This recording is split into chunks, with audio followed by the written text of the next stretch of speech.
Welcome to episode 9 of Dream Job. As always, Marcus Took here, and this was a fun episode for me to tape, getting to chat with the style girlfriend herself, Megan Collins. Megan and I met a few years back when she was covering the NFL Honors red carpet for NFL Network, providing some fashion insight on that year's attendees before Super Bowl 49. And as a guy, I am not afraid to admit that I can use some tips every now and then on dressing my best. Well, I enjoyed getting to know Megan and getting to know her website, her Instagram, Twitter feed, etc., because she has created her own brand, Style Girlfriend, this niche of providing a woman's perspective on men's lifestyle, which includes not just clothing, but grooming and travel and fitness tips, dating etiquette, and much more. And I think the genius in her idea is that as guys, we value a woman's perspective over even our other guy friends. We're just too proud to ask for it. And that's where Megan and her team of writers come in, and I have a feeling that she is just getting started, as is this episode. All right, Megan Collins, let's say you're at some swanky party in Manhattan and there's all kinds of cool people there and someone's making small talk over drinks with you and they say, "Hey, what do you do?" What do you tell them? Wow, you really just accurately depicted my life in a nutshell. So I appreciate you introing that and teeing it up for me because that happens all the time. When people do ask, which yes, in New York and in LA too, like that is one of the first questions people ask, right? I like to say that I run a men's lifestyle site. We help guys dress better, live with more confidence. Maybe 5 years ago, that would have, been followed up by, "Oh, so you're a blogger." Mm-hmm. And I push back on that a little bit just because for us, we were it's an editorial team of women and we talk about men's style. So there's a lot of quote unquote bloggers out there and they're, guys doing guy style and photographing themselves on the sidewalk wearing a cool outfit and then talking about that outfit. Or again, on the women's side, it's a female fashion blogger saying, "Here's what I wore wherever to the store." I don't know. and then putting up that outfit. And that's just not what we do. So we're much closer to like a very small GQ is kind of what we are. Of course, you've got the website Style Girlfriend. But I think what's interesting about what you do is, well, one, the way you describe it now didn't exist 20 years ago. You might have been, to do what you do now 20 years ago, you would have been a publisher, perhaps. That would have been maybe the job title for all the stuff that you do. But even now, it's not even just the website. It's the social feeds, Twitter and Instagram. It's the podcast. It's the all of the resources that you are leveraging in all kinds of media in general to kind of explore this niche that you have done so well. And that is women talking about men's fashion.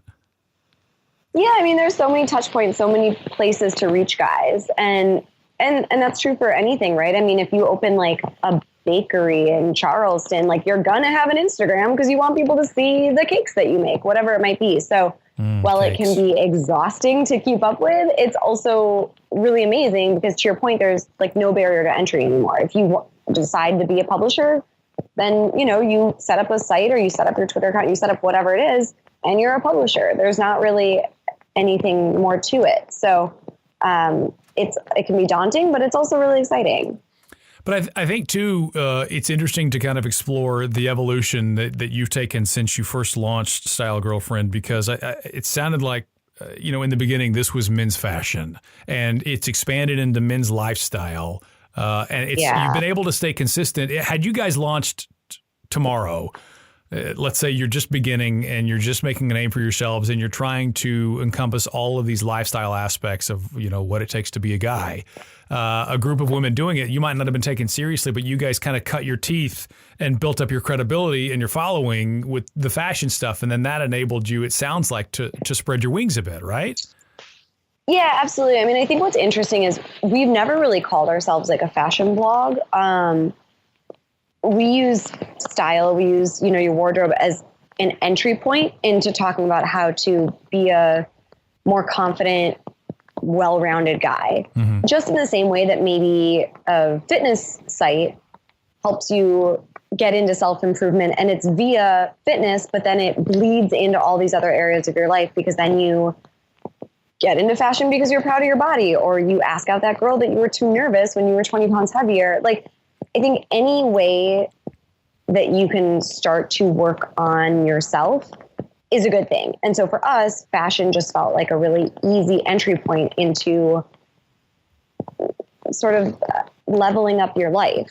Mm-hmm. And I think that's because for so long we had this like heteronormative notion that women get to be into fashion, but men don't. Right. And it's crazy that in 2018, we're still combating that. I think for the most part, guys have come around to the idea of it is okay for me to invest in my appearance and to want to learn how to use hair product, or learn, you know, how to communicate to a tailor that I want my suit not to fit like a potato sack. Like, he knows that it's okay for him to want to do all that. It's just that he doesn't necessarily know how to do it, right? Because a lot of more high-end men's lifestyle, men's style, you know, whether it's a magazine, whether it's a website, there's a lot of expectation that you already know that stuff. Like, that's what I think is really intimidating about the menswear space online and offline to some regard.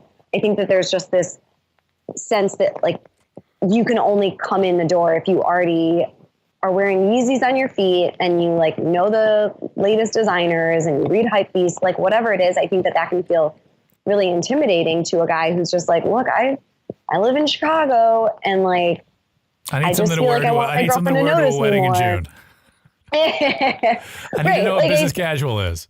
Yeah. So that's why we're not really, again, we don't really identify as like fashion. We're more about personal style. And to us, like the personal style umbrella envelops so much more than what you wear. And especially in 2018, we feel like we have not just the authority to speak on that, but also the right and almost the responsibility, because again, as women, we can be the ones to say like, hey, you might not be Harvey Weinstein, but like maybe you're being kind of a douchebag at work in meetings when you talk over your female colleagues, and like, let's talk about why that sucks and give you some tips on how to check yourself or check your privilege. Right. So I feel like that's an article idea, the douchebag meter, just like where you fall on the wine. You know, you get one Weinstein, you get 5 Weinsteins, you're a full on 10 Weinsteins. Yeah. And we do, right? We do talk about that because it's so important that guys who are like, I'm not a bad guy. Like, that's not for like that. I don't need to worry about that. I'm not Weinstein, or I'm not our president, whoever, right? Mm-hmm. Like, I'm not that bad. So I get to check out of this conversation. And I think that when women who this guy trusts, which is to say me, you know, my writers, like people who he feels like he's gotten to know, when we say, hey, yes, you are not a bad guy, like, let's just say that up front, but maybe there are some things that you're doing that aren't super kosher, he's more likely to listen to us, and he doesn't see it as like nagging, and he doesn't see it as something that he has to automatically shut down about. So in that way, it's really fun. It's actually really fun right now because we get to talk about style, yes, but we also get to talk about how to be a stylish person. I think, though, that conscious decision to use the word style versus fashion is smart, because if you polled 100 guys and asked them how many wanted to be fashionable, I mean, what are you going to get? 30%? I don't know. If that. A lot of guys, that just seems, like you said, the barrier to entry is too high. Now, if you ask guys, do you want to be stylish? You're probably going to get a lot of hands raised, I would imagine, out of that group of guys, because there's something about that says, okay, that doesn't seem as foreboding. That's not as tall of a hill to climb. And right. And especially too, when he's getting you talked about some of the existing publications and websites and stuff, or if you walk into a high-end department store, you feel like none of this stuff looks good on me. I wouldn't trust myself to wear any of it. Meanwhile, if you have some girl that you trust telling you, hey, this looks good on you, oh, okay, now I'm ready to wear it. Now I feel like I got that silver. Because at the end of the day, that's all that the guy cares about anyway, is does someone think that this looks good on me?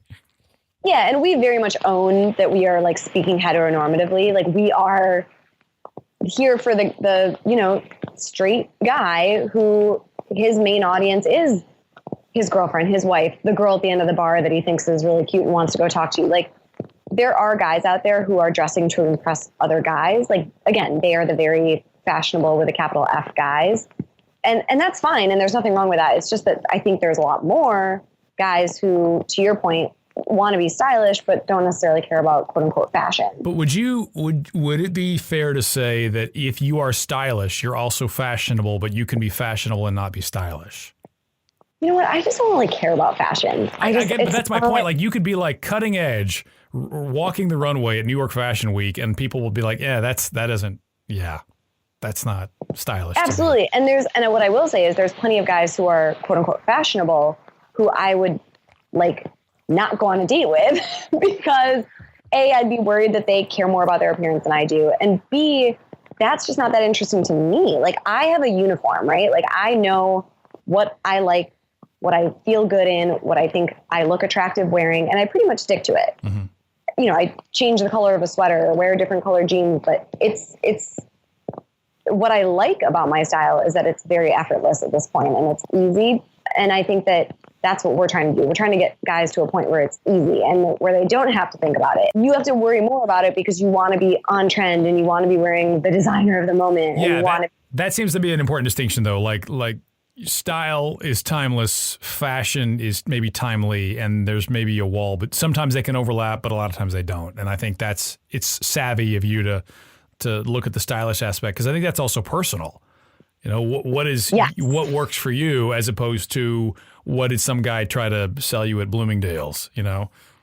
Yeah, absolutely. And I'm all for someone trying a trend, right? Like, we definitely want to talk to guys about like, okay, if you want to try this, like jogger pants, maybe here's, you know, a pair that you're not going to invest too much money in, and here's how to wear them. And you know what? If you wear them once and you feel silly and you never wear them again, at least you tried. Like, we're not saying you can't try trendy things or try new things, but we're also just not saying that you have to do that. Right. Well, let's go back to the beginning, though, because obviously the name of the podcast is Dream Job. So you're a late teens, early 20-something student at Penn State, right? Mm-hmm. And what would you have said at that point in time your dream job was? I said I wanted to work in PR. I double majored in ad PR and political science with a minor in French because, you know, liberal arts education. And I worked really hard. So here's the thing. So I took a gap year when I was 18. I'm from Wisconsin originally, from Madison. My brother and sister both went to Madison. My parents both went to Madison. My grandparents went to Madison. The black sheep of the family. I've always been black sheep of the family, like always just kind of wanted to do something different. And so when I hit 18, I was like, okay, I'm going to put off college for a year because I want to move out to New York, because I'd always said I wanted to live in New York. And I'd only ever been there on a trip with my dad. Like I tagged along on a work trip when I was like 13, got pink eye in both eyes the second we hit the tarmac in New York, and like went through the rest of the weekend wearing sunglasses and just hideously embarrassed, as all adolescents are embarrassed all the time. But it was all the worst. But I also loved it. And I was like, yep, this is for me. Apart from the pink eye, this is great. I'm coming back. So when I was 18, I was like, you know what? I worked really hard in high school. I don't quite know what I want to study yet. I don't know where I want to go to school. I'm just going to take a break. Not break. I'm going to take a year off from school. I'm going to work. And that's what I did. I managed the front desk at a schmancy hair salon, and I lived in Midtown and got to know the city. And it was a really good thing for me. And it also taught me, I mean, I'd always had jobs. I'd had part-time jobs, but it just made me be like, oh my God, I need to go to college and like do a really good job, because I don't want to work my way up from receptionist, right? in my life. And I'm sure I could have. And I think that college is not the avenue for everyone. But for me, I just felt sort of all the more invested in going on to school and working really hard and getting a good job when I got out. So I ended up at Penn State because, I don't know, I think there was a sense of familiarity with like the Big Ten system. Mm-hmm. And also Pennsylvania feels a lot like the Midwest, and just that there's a lot of nice people there. And it's called Happy Valley. It's called Happy Valley, right? What's not to like? And I remember getting off the bus, like from whatever that, you know, it was like 8-hour bus ride from New York when I went to go visit, and it was a spring day.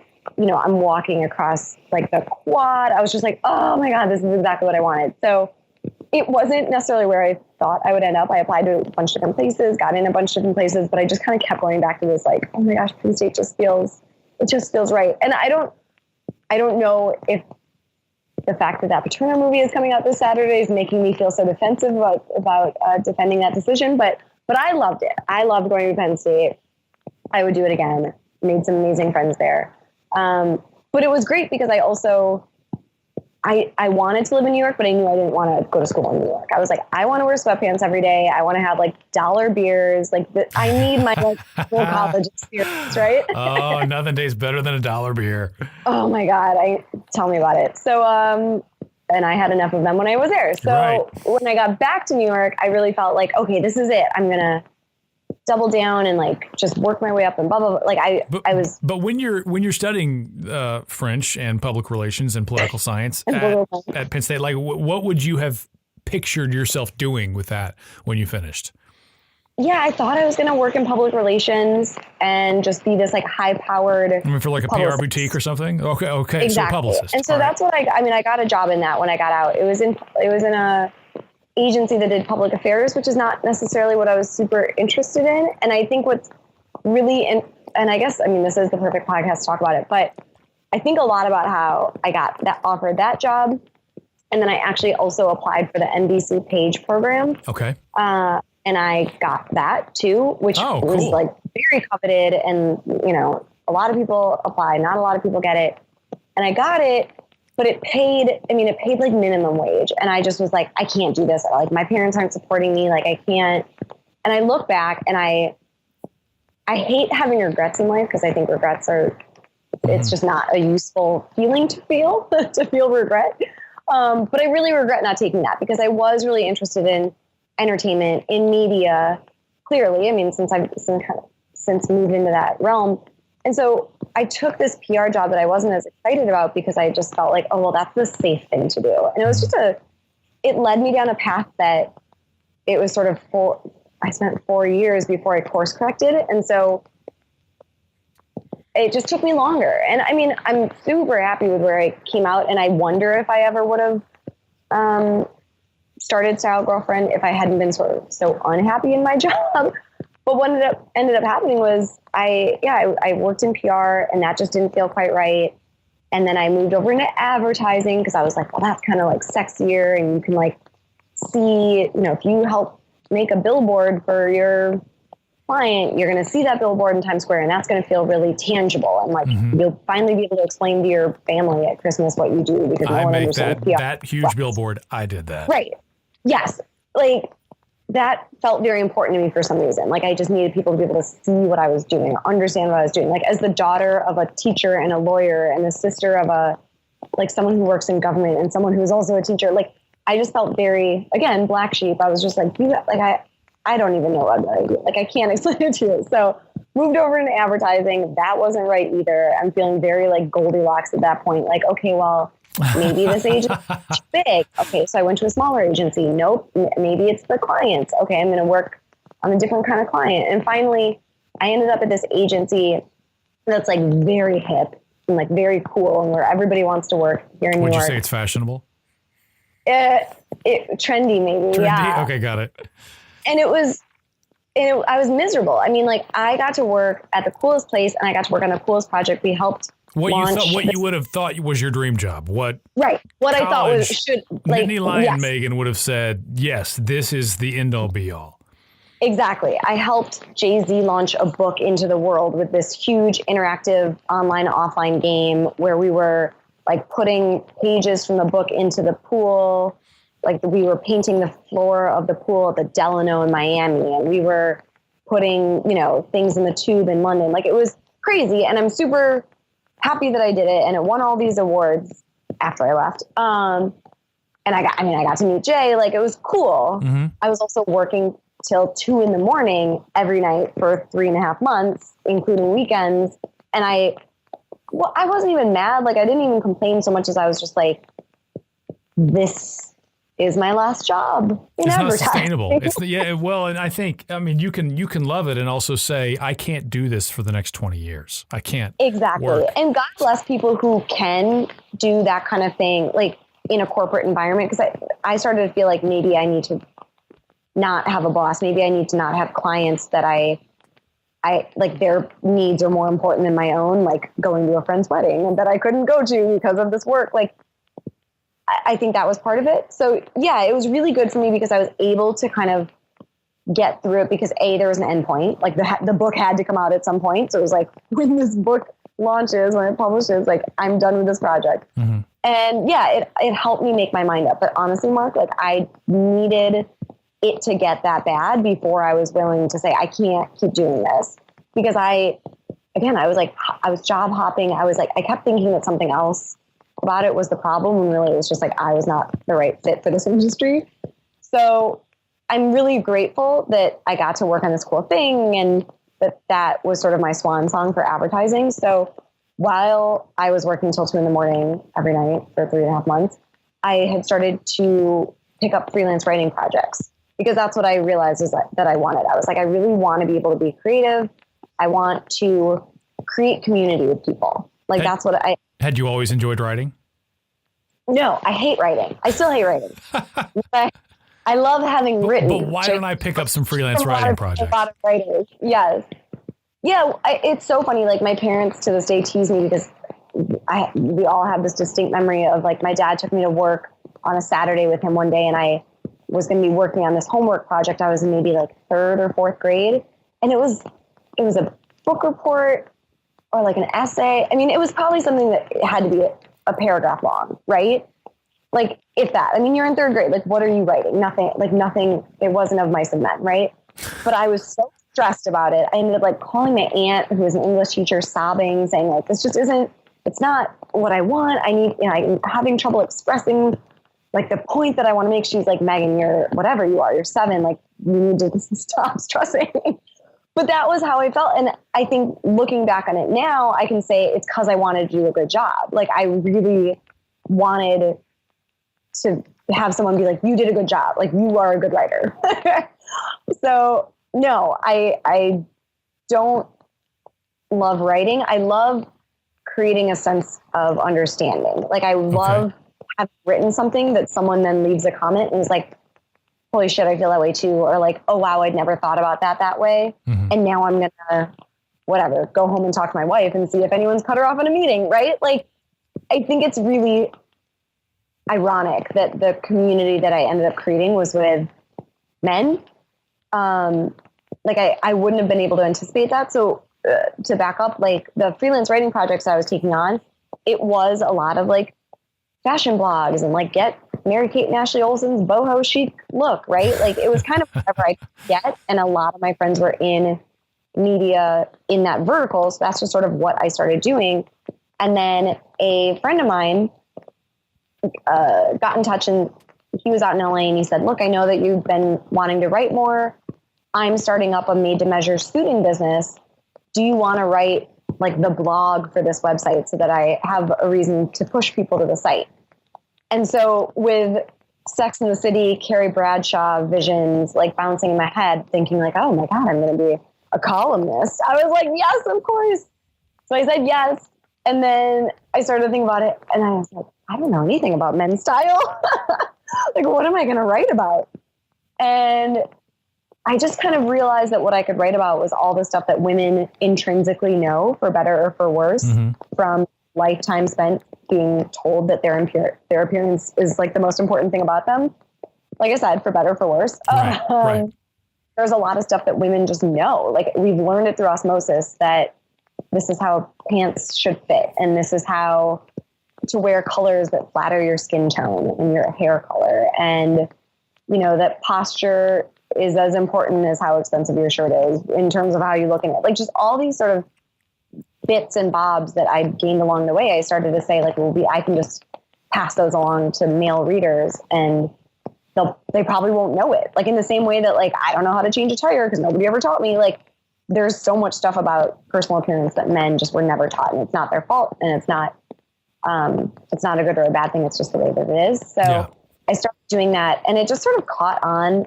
It got picked up by national newspaper syndicate. So then I really was like, oh, I am Carrie Bradshaw. Like, get out of my way. And did the light bulb turn on though at some point where you thought that this fits like an old pair of jeans, to not use a cliche that's too on the nose, but that this is like, I'm thriving. I'm getting fed with this challenge. Yeah, absolutely. Because I was getting that feedback of people being like, oh, wow, I didn't know that. Or wow, thank you.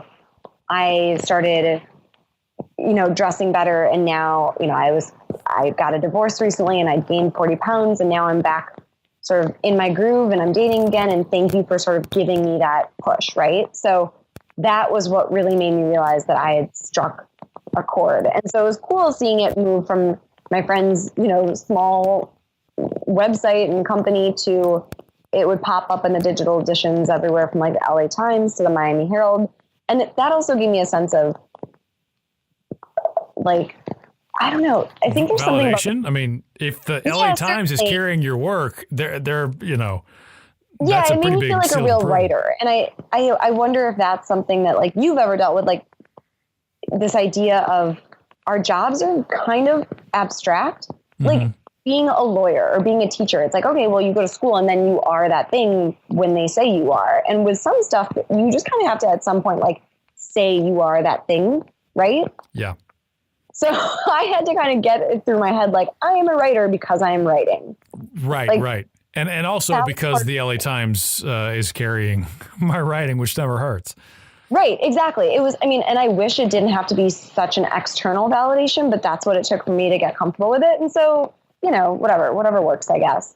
So at that point, I was able to leave advertising and I was able to take on enough different freelance projects to sort of get by as a freelancer.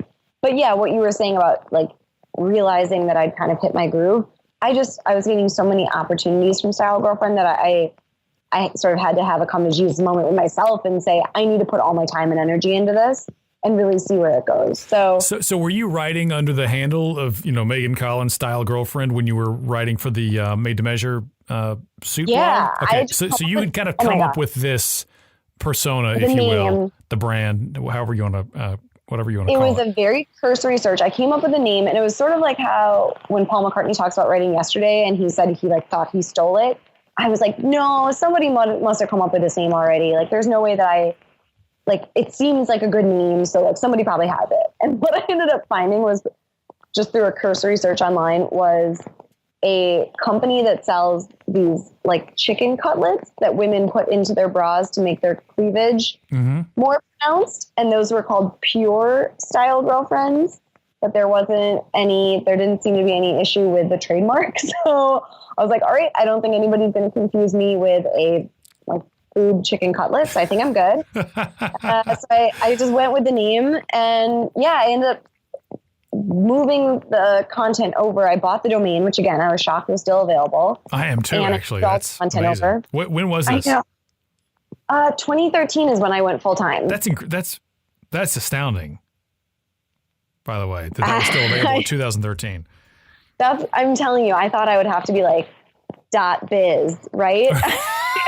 The fact that any URL is still You're available. Like, I'm in New York, but my website makes you think I'm in New Zealand. Yeah. Exactly. It's crazy. So it did feel like one of those things where not that everything lined up at exactly the right time. Like it's not, even now, like things aren't perfect. Like we're not verified on Twitter. Like there's ways that we're still kind of a janky little, media company that could, but yeah, it lined up enough that I was able to say, this is what I do now. But you have employees and you have followers on your social platforms and you have people who, a ridiculous number of uniques and all the metrics that, like you said, you sometimes need those outside metrics for validation, but you also need those metrics to like pay the bills and keep the lights on too. Yes, so, absolutely. Yes, I don't mean to belittle it. I'm really proud.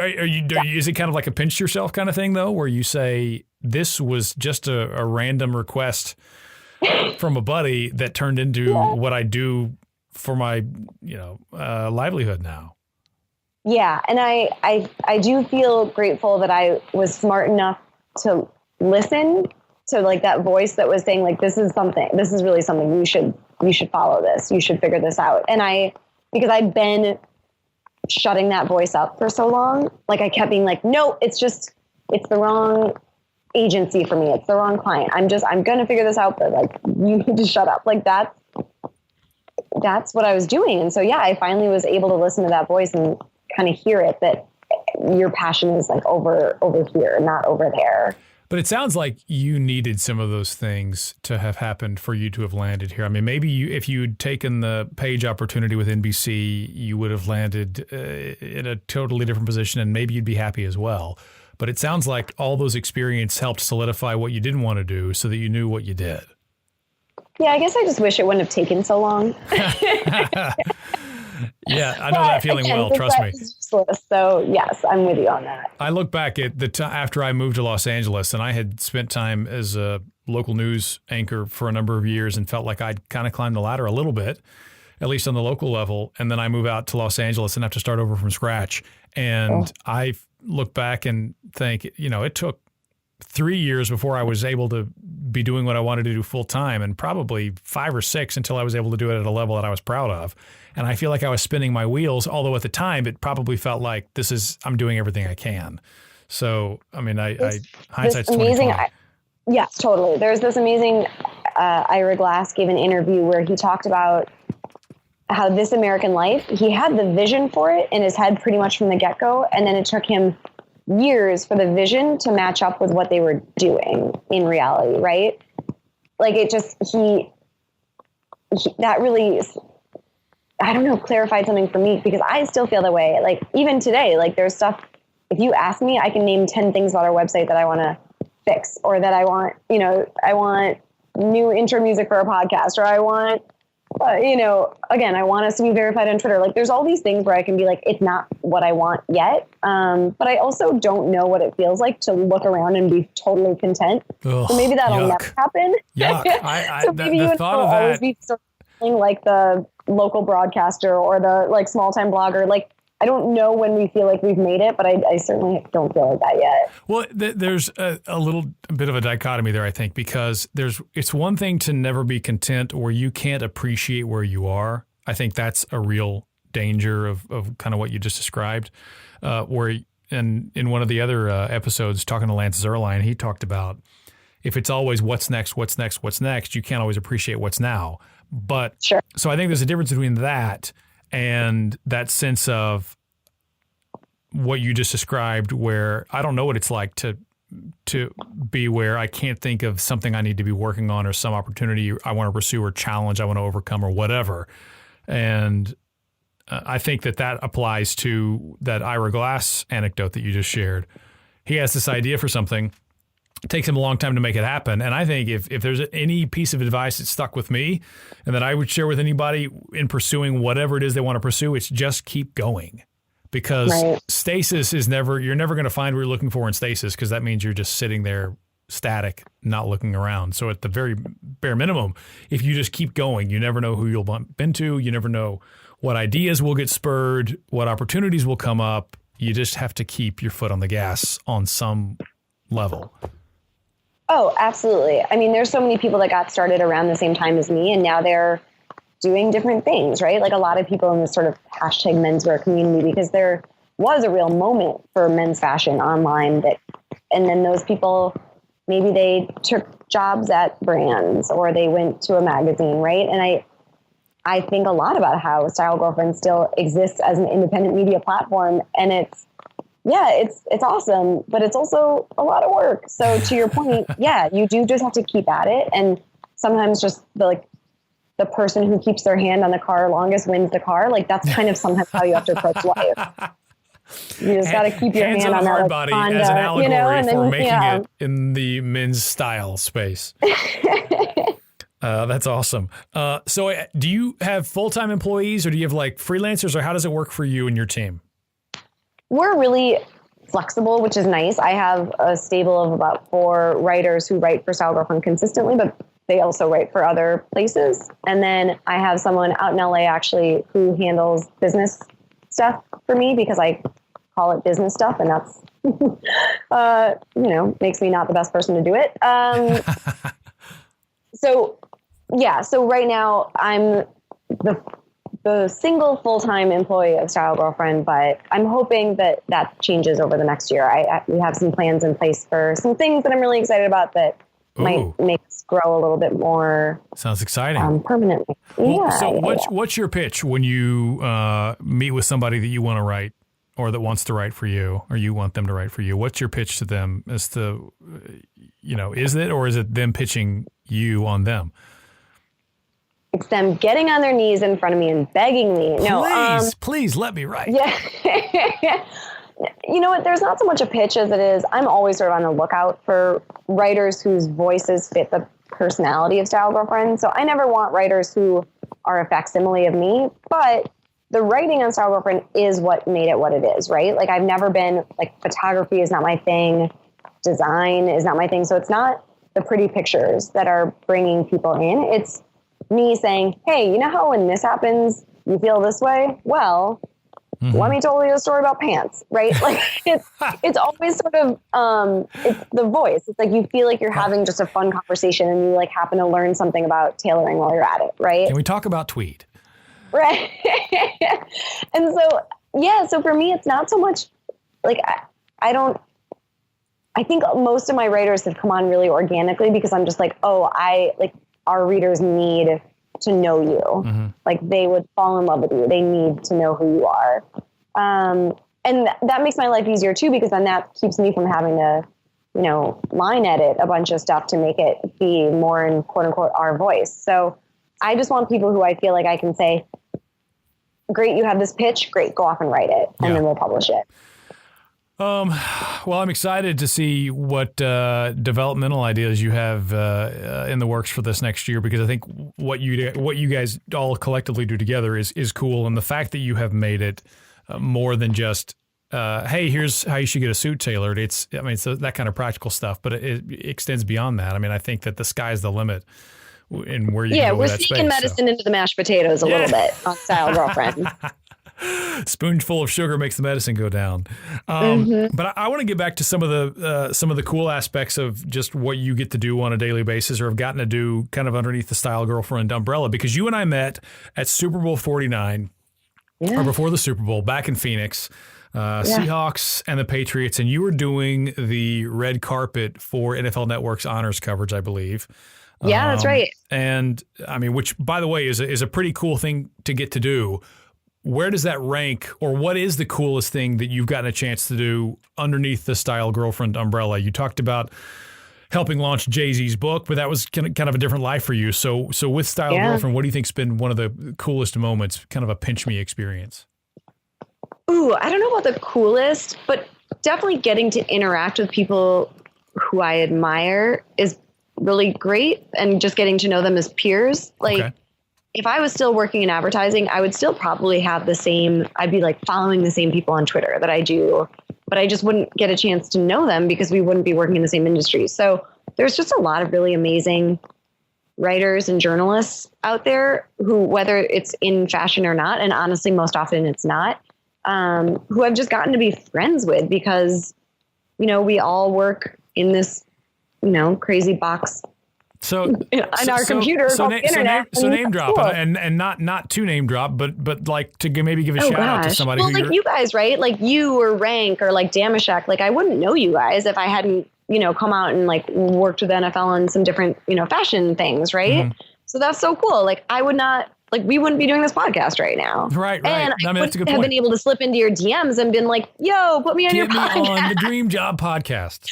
I mean, I know this moment is the pinnacle of the career, but I'm being humble. Really, that's what this has been building up to. But do you know what I mean? I'm sure you've had that same experience where, or even athletes, right? Like athletes know your name who otherwise you would be on your couch at home. Exactly. Watching them, but instead you know them and you interview them and you're friendly. Like that's cool. It is cool. And I actually think that it's important to remember that because definitely having been in situations where A, I aspired to have a job like this, and then B, times when I had tasted it and then didn't have it, and then to have a job that I love now. I think it's important to remember those cool aspects because A, it makes you appreciate where you are and the work you put in to get there, but also B, to not take it for granted. Yeah. You know? Yes, because it's very easy to do that. Like I've been working really late this week, not unlike working on the Jay-Z book, because we've been working on this project that we have coming up, which is not so bad because again, I'm like I'm doing it from my bed in sweatpants, and that it could be worse. I could be in an office, but B, like that, doing that stuff enables me to, again, be doing this kind of thing right now. So yes, I totally agree. It's really important to remember the cool stuff that other people don't get to do while doing the shitty, boring stuff that everybody has to do. Yeah. And the fact that, you get paid to do it is not terrible, to do the kind of stuff that you love and to be able to express yourself and create something too, to have the ownership of that, I think is pretty awesome. And obviously has, maybe been a cool motivator for you that the 20-year-old at Penn State would have never even dreamed of. Yes, absolutely. In a million years, I would not have told you this is what I was going to be doing. I just couldn't even have imagined it. But that's also probably true for our future kids, right? Like, they're not going to know that they're going to be winning the silver medal at the hoverboard Olympics, right? Right. Oh, I mean, it's funny. So I'm really active with my alma mater, and one of the things that they tell the students there, for a lot of the ones that are coming in as freshmen, is the job you have when you graduate doesn't even exist right now for a lot of them. Right. Social media manager wasn't a job you would have heard of maybe 5 or 10 years ago, and now you've got a lot of them. So right. I think that stuff's pretty cool. I do want to get back to some of the stuff you get to do at Style Girlfriend. So just a broad-based question. Okay. What style element do guys most often get wrong? If you could pick one or two things that guys just consistently miss on style-wise. Yeah. Two things broadly: fit. Guys have this tendency to think that everything should fit like a sweatshirt, and it shouldn't. Okay. So when you put a guy into a suit for the first time, or into a blazer, into a sport coat, he automatically does this thing. Like, I think it's just a physical reflex where he sort of makes like a muscle man move where he pulls his arms in front of his body and he goes, oh, it's too tight. Like, I can't move in this. And it's like, well, how often are you going to be making that move when you're wearing a blazer? Oh, it's funny because I know you on the West Side, you have a article or a something about a guy getting his first suit with his dad at Joseph A. Bank. I remember getting one of my first suits at Men's Wearhouse when I'm starting my career on TV and trying to get all these suits. And the guy, you put on the jacket and he says, okay, now put your arms in front of you like you're driving your car. If it's too tight, then the jacket's too small. And I'm like, wait a second. In hindsight, when are you driving a car with your suit jacket on? Right. What's wrong with you? That's terrible advice.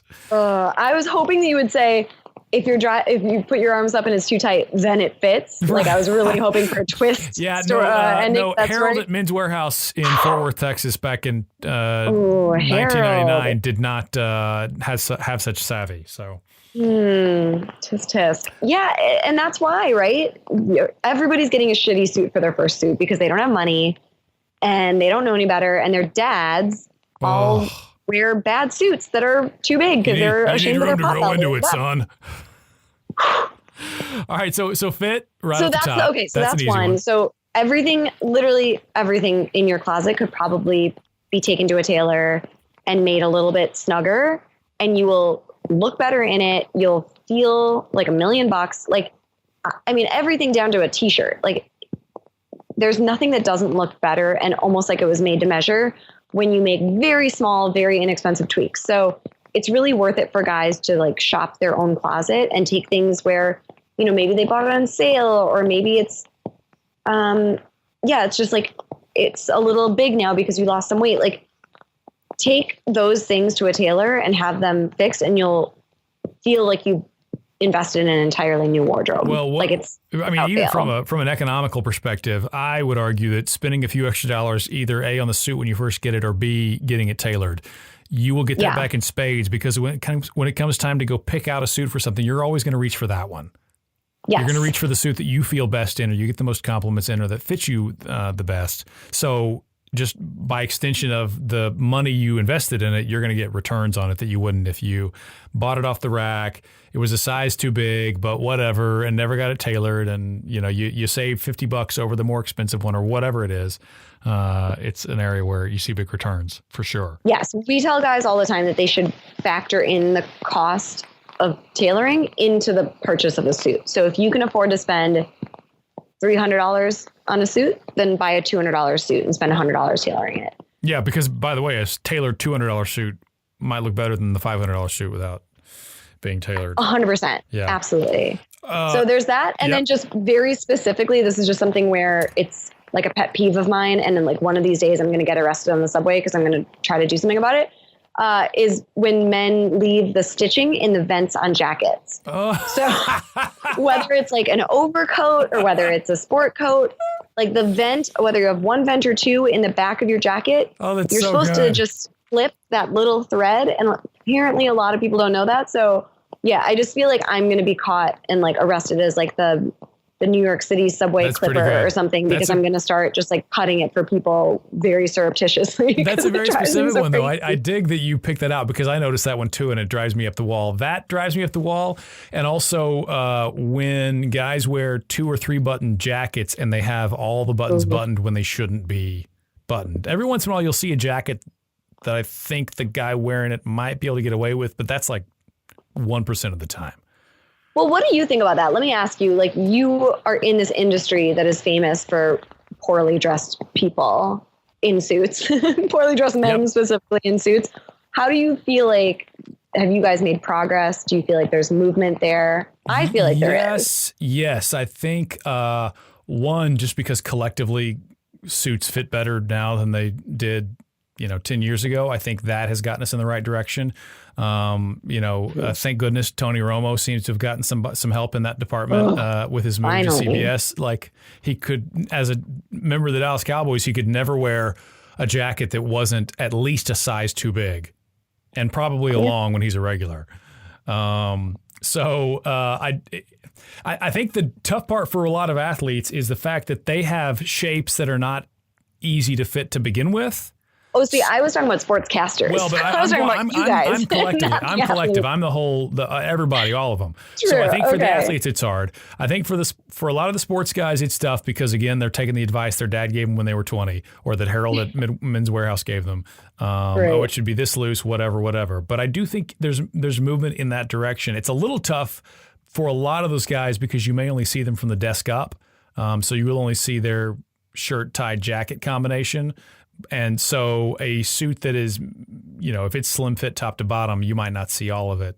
And I think sometimes suits that are too slim fit on TV don't always read as well versus what you could see in person. But I like to think collectively there's been a movement in the right direction.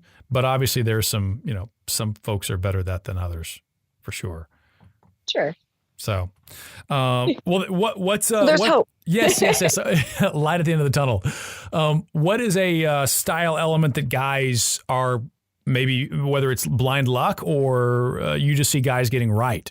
If we're going to pick on what they get wrong, what's something you maybe see guys get right more often than not? Ooh, I think footwear, we're finally moving away from like, these old sneakers that I wore to mow the lawn and then went on a date with you. Like we're finally seeing guys take some pride in their footwear. So I don't see as many square toe dress shoes as I used to, or those really scary pointy dress shoes, which are just as bad, honestly. I think that's like a fun place for guys to show personality. So I'm all for a really cool sneaker or like a chuck-up boot. Not sneakers with a suit, I believe, as I read in one of your posts. It's just, there's a very high degree of difficulty when it comes to sneakers with a suit. Like unless you're Justin Timberlake, it's generally best not to go that route. But it can be done. It has to be the right. I also think it's what sneakers are you wearing. So if you're rocking some like classic old school white Adidas and they're stylish shoes, that's one thing. But like you said, if it's the shoes that you ran the 5K in earlier today, maybe not so much. Yeah, it's definitely more doable. And thank God for places like Pinterest where you can literally type in like man in suit wearing sneakers and find good examples, right? Like you can find outfit inspiration a lot easier. And I mean, I hope that Style Girlfriend provides that for people, but I think that just if you're sort of iffy about whether or not you can try a trend, like you can just head to the internet and see Ryan Gosling wearing it and being like, okay, and maybe I need that look like Ryan Gosling, but I can dress like Ryan Gosling. Jacket combo. Yeah. All right. So aside from a suit or tailoring, what should a guy splurge on? If he's going to splurge on one thing, shoes, one item. Okay. One thing. It might be where that might be geographically specific as well, because if you live in New York, you need a good coat. Yeah, I think something that every single guy needs is a really great leather jacket. Good one. And the nice thing about that is it will pretty much last you forever unless you balloon 100 pounds. And even then you can probably still wear it and just don't zip the front. So you see too many guys in dad leather jackets where it's either something kind of cheesy, like a bomber style, like an aviator style, or it's something really tragic, like a car coat, like a leather car coat that, I sort of have flashbacks to guys in college using like a pleather coat as their bar coat, like the one that you wouldn't mind if you left it behind at the bar. Got it. It's not expensive and it looks that way. So I say spend as much as you can on your leather jacket and buy it in a really classic style, like a moto, something that's never going to go out of style. Okay. So that you can have it forever and just take care of it so that the leather looks better with time. That's a good one. Yeah, I just think every guy looks like sexy Bruce Springsteen in a leather jacket. Again, one that's really nice. Yeah. And as long as you don't have, a problem with leather, which some people do, and there are good vegan leather options out there, but oh man, a good leather jacket, there's just nothing better. What is not splurge worthy? Like, in other words, what's something that often commands top dollar that you don't really have to spend too much? Sure.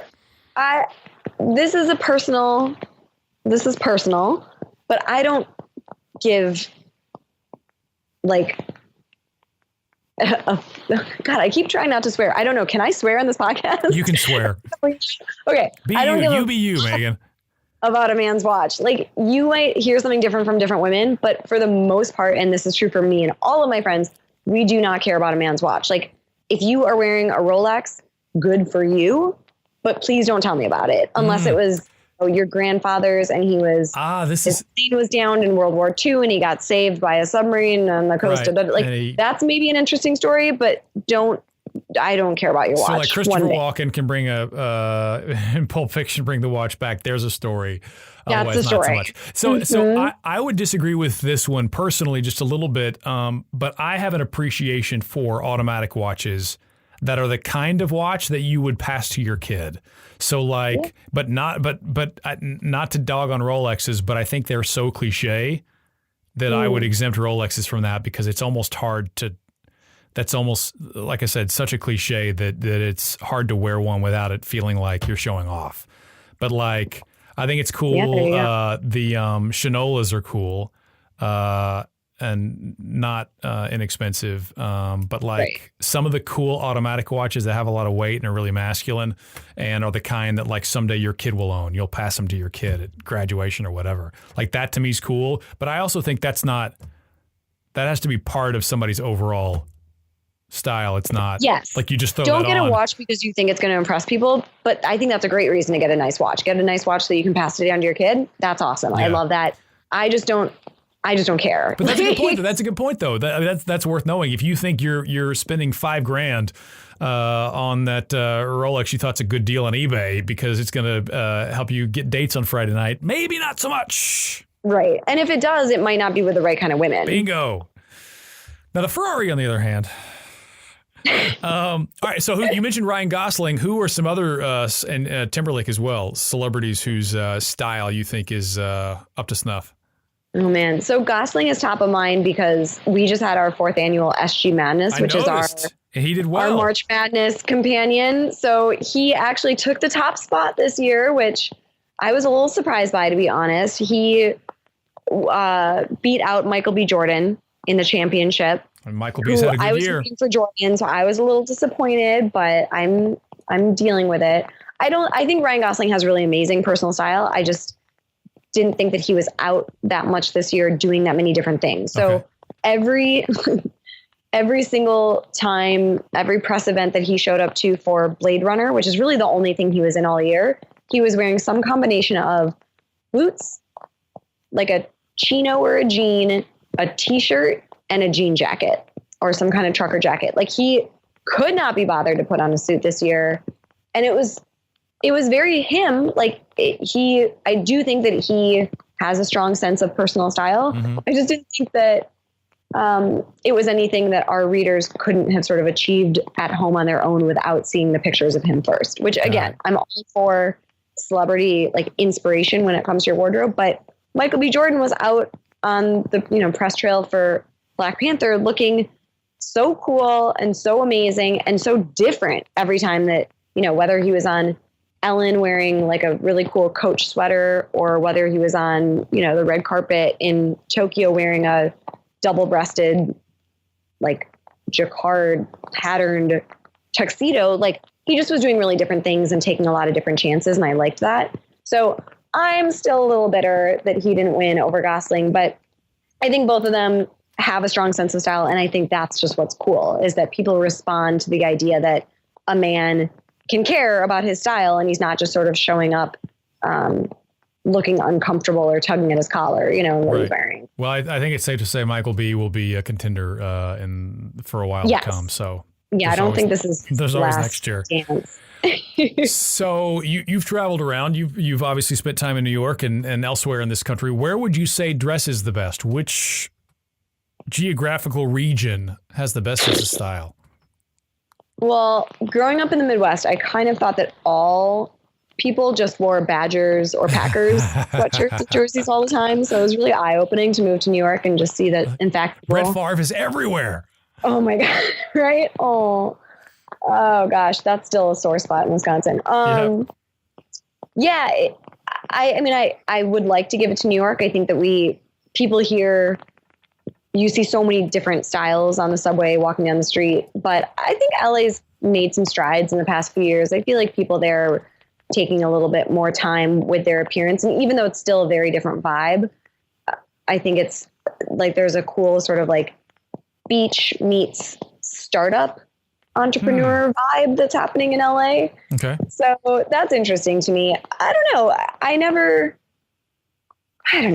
want to say that any place like they don't look good. Right. I think it's just a matter of function versus fashion. No, I think that makes sense. It makes more sense to dress functionally than it does to dress fashionably. No, I think that makes total sense. And I think, there's that struggle sometimes too between how much focus to put on, fashion and style and what people wear, et cetera, because at the end of the day, it's all about aesthetic. But we are visual creatures as well. So to just act like those things don't matter whatsoever, I think is and bad it's so too. Funny because we'll get like trolls hitting the site every now and again, leaving comments to the effect of, it shouldn't matter what I wear. Like it's what's on the inside of the accounts, or, you're being superficial. And I'm like, dude, you're the one that somehow landed on a website that's about helping you dress better. So you tell me why you're here then. Yeah. I think don't judge me for saying it matters. Like I'm just acknowledging the reality that we live in. And in some ways you are too by, just showing up here and asking the question that got you here. Right. But you've also been good about encouraging people to embrace whatever their style is, to like kind of help find their style. Not you need to wear diesel jeans with Gucci shoes. And it's never been that stuff for the way you guys have written. It's always been like, hey, are you a guy who looks great in a white T-shirt and an old school pair of Levi's? Like, cool, rock it. Just make sure the jeans fit and the shirt, and the shirt's clean. Like I think that's the approach that you guys seem to have taken. Because that's important, right? And guys that's accessible too. Like they're in the driver's seat. Like we're not telling you what to wear. Like we're not cuckolding you here. Like we're really saying, like, at the end of the day, it's your responsibility to have agency over your appearance, because it does matter. Like if your hair is all messed up and if you're wearing scrubby jeans, you're going to get a different reaction from people, and you're going to feel different about yourself than if you're in, like you said, jeans that just simply fit properly and a clean T-shirt. So for us, that it matters that people buy into the notion that caring about your appearance isn't vain. It's like respectful. It's respectful for yourself, and it's respectful of the people that you're interacting with throughout your day. If you could recommend us, like a guy needs a new suit, do you have a favorite brand or a favorite place to shop that you recommend for guys? That's tough. I mean, it totally depends on your budget, right? I will say you can actually get a really amazing suit at H&M. Like, you wouldn't believe it, but I mean, my brother, he works in government in Wisconsin, and he gets all of his suits there still because they just really fit his body type. And again, he knows to take them to the tailor and kind of get things done with him what he needs. I mean, they're not going to last you forever, but and they refresh their lineup so often too. You know, you'll get something that's within an arm's reach of what's current. And then if you have a little bit more money to spend, I really love Todd Snyder. He's a designer, he's a pal out here in New York. He is really who got J. Crew's menswear game off the ground. Like, he was there for the invention of the Ludlow suit. Like, he was like the guy behind the Ludlow suit. So he really knows what he's doing. He has his own label now and a standalone store here in New York that's worth a visit for any guy who, you know, likes that stuff and is here. But he has a suit, I'm forgetting what it's called now, but they just launched it, and it's like a beautiful suit. It fits. I've seen it. I've like dragged a few different guy friends there, and they all have really different body types, and they all look really great in it. So it's just a suit that wears really well. I just think he's a really talented guy, and he's a Midwestern guy too. He's from Iowa, and he doesn't have like a model's body. So I just think like Todd knows how to dress regular guys, and I don't mean regular derogatory way. I mean it in like a most of us are regulars, right? Not models. So, correct. And yeah, if we were, we probably have other people buying our suits for us in that case. Yeah. So, must be. Well, I've taken up about an hour of your time, which I am very grateful for you sharing with me, by the way. And I feel like I could talk about this stuff for a while longer, but I want to make sure that people have a chance to catch up with all the different ways that you guys are putting content out there. So there's the Twitter. There's the Instagram feed, which, by the way, is great because I think it kind of captures your vibe as well. There's obviously the website. What else should people be on the lookout for? Gosh, I think you nailed it. You mentioned the podcast. Yep. We have a podcast that goes up once a week. It's me and one of our writers. We talk a little bit about stuff happening in the world of fashion, and we talk probably a little bit more about things like dating and just answering follower questions about stuff that they want to get a peek inside the woman's mind and get the female perspective. So that's really fun. So yeah, hit up Style Girlfriend, find us on Twitter and Instagram at StyleGF, and I'm around. I'm around on those channels as well, but you know, if you want the Style Girlfriend experience, that's where to head. See, now I'm dying to know what your secretive upcoming project is. Can you give me a hint? Well, so we were just talking about the idea that at the end of the day, guys want to be the one to pull the trigger. I think there's on, their clothing purchases and have say over their style. There's a lot of services out there that tell guys what to buy. Mm-hmm. And while they're at it, they tell them that they're morons and that they don't know how to shop. So we want to provide an antidote to that. We want to say, you have your own sense of style. We just want to make it easier for you. I think that's a good carrot to dangle. Good. We'll wait around and find out what it is. Well, cool. Well, thank you again for your time. And next time I'm in New York and I'm buying a suit, I may have you come tell me if it fits. I may just have to get your I'm there. Expertise. Absolutely. I'm in. Good stuff, Megan. Appreciate it. Yeah, this is fun, Mark. Thank you so much for having me. All right. Bye. Bye. See, already I feel more stylish having just talked to Megan. Seriously though, guys, if you want to up your style game, your fitness game, your travel game, dating game, whatever, you can check out Megan's work at stylegirlfriend.com, also on Facebook, or StyleGF on Twitter or Instagram. In the meantime, I hope that you will please subscribe, like, share, tell your friends, all that good stuff. And as always, thanks for listening.